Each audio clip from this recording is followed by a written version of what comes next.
We are just a few weeks away from a very exciting event being held down in Norman, the Dancing for a Miracle. I'm joined by Brent Patterson and Kristy Sanchez here to tell us about it. But let's back up real fast. Brent Patterson, you work over at Marianne's Rentals. And when you last sat on this couch with our Heather Warlick, you had the Linen Runway Fashion Show in your sights. Kind of rewind, tell us about that and how did it go? Well, this was our 5th year to do the show, and this year we actually established a 501c3 benefiting Children's Miracle Network hospitals and the Miss Oklahoma Scholarship Pageant. And this year we raised $25,500 for CMNH and $10,000 for the Miss Oklahoma Scholarship Fund. So we're really proud of that. That's a lot of money that you guys raised, so that sounds like a success.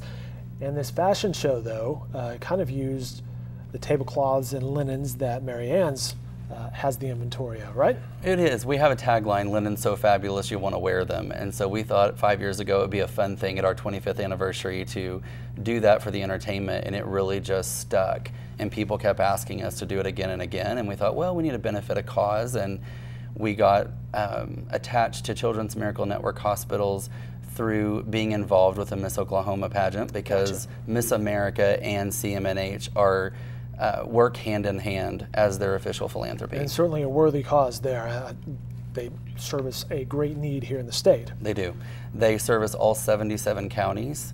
And the one thing people don't know but are thrilled to know when I tell them is that all money donated stays within the city of your hospital, and it all stays within Oklahoma as well. And they had 222,000 patient encounters in 2014, and all the funds raised benefit clinical research and education programs for pediatric research. It's a big need, and a lot of fundraising is needed, and you have another fundraiser coming up. We do. Dancing for a Miracle is August 8th, and I was asked to be a celebrity dancer, and I was partnered with a professional dancer, Kristy Sanchez, and you know, that was really the kickoff was the Linen Runway show for my fundraising. And when I say my fundraising, I like to clarify that it has taken a village of event industry professionals. Marianne's was very generous in putting on that fundraiser like they always have, and they do so much for CMN, so I was very fortunate to be able to have them in my corner to help me with that. And the event is held at the Embassy Suites in Norman, and we do a ballroom dance routine, and that is the entertainment that evening. Let's bring in Kristy Sanchez now. What studio do you dance out of or instruct out of? I dance at Studio 360 here in Oklahoma City. How's this guy doing? He's doing really great. At the beginning, it was a little bit easier because there was less pressure, less to think about. We thought, oh, we have 3 months to get this done. And then now that it's getting closer, the pressure is on. So there's more to think about. It's a little high stress, but he's doing really great. Brent, any dance experience in your background? Not at all. None? No. So at the beginning, did you think it was easy? I went into it with the anticipation that it was easy because professionals make it look effortless. Well, that's true. And thankfully, Kristy's the kind of instructor that, and also Darren Fernandez, who's the owner of Studio 360, they're the kind of instructors that break it down really, really small. But you don't realize how much there is to learn, and I have a whole new respect for dancers, and I refer to it as a sport, because when you have every muscle engaged the entire time, it should absolutely be quantified as a sport. And I have a huge respect for people that do that. And no, I am not fabulous at it, but I have had a wonderful time doing it. And we have also had big dreams. At least I came into it with big dreams, and she's been very supportive in helping me realize those. And so that's been really awesome. And so I decided, you get to do this one time, you might as well take in the whole experience from the fundraising.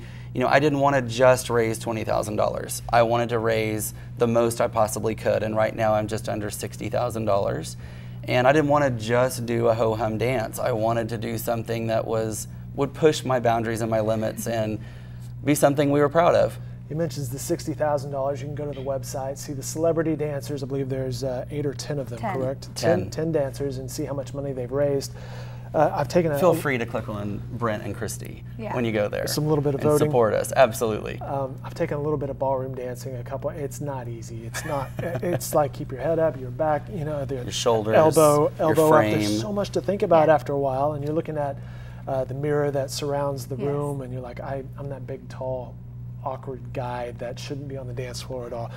She asks me to look a lot, and I actually prefer not to look. Like, I can't handle it. It's like Please heights, don't look down at all. Exactly. Kristy, what dance are you guys doing? We're doing the salsa, so it's pretty energetic. We wanted something that would engage the audience, so we have a lot of fun little tricks up our sleeves that we plan on pulling out that night, so we just really want to have a good time. We won't disappoint. Now, when you watch Dancing with the Stars, sometimes you can tell the athletic ones, the one who have rhythm, and it is full dancing the whole time.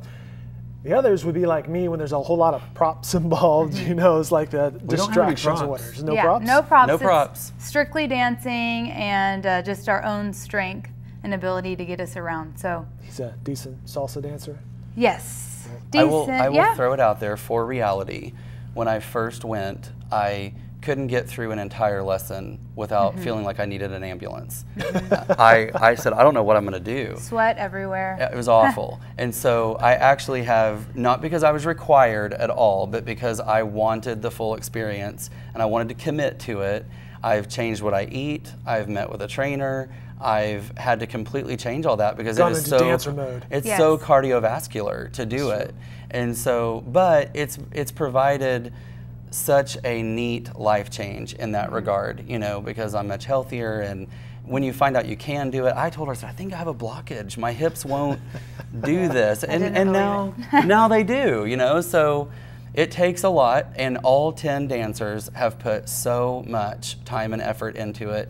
Every person I take to the event comes away, because I've been the last 3 years, they say that is the funnest fundraiser I've ever been to. The other thing they're doing is they're giving away a new car. And it is $25 a chance, and you can do that on the website too, to have a chance at the new car, and they're giving it away that evening. Kristy, do you experience that at the studio, that once people get a taste of it, or perhaps a taste of it with a purpose like this event, they get a little bit more immersed into it? Definitely, especially if they've been to the event in the past.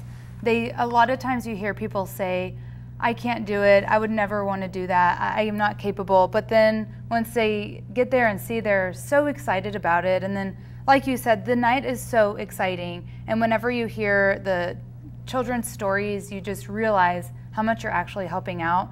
And kind of that washes away all the anxiety about being on stage in front of 1,000 people.